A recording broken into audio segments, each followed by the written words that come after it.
আজকে প্রত্যাংশের পাপার অফিস ছুটি, তো সেই জন্য আজকে স্পেশাল মেনু চিকেন।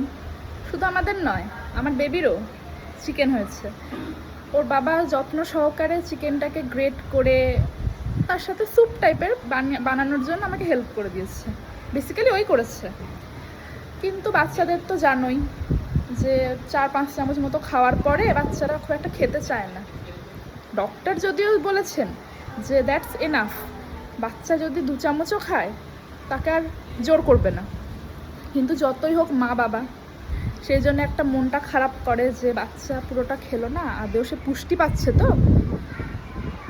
তো তোমাদের বাড়ির কেস কি? বাচ্চারা কি সব খায়?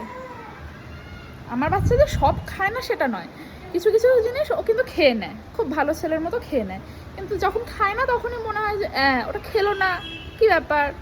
ঠিক আছে, তো এটাই। চলো একবার তোমাকে আমার পুচকুটাকে দেখিয়ে আনি তোমাদেরকে। এই যে একটুখানি খাওয়া দাওয়া করে এখন পাপার সাথে খেলা হচ্ছে। দেখো সারাদিন পাপার সাথে খেলবে।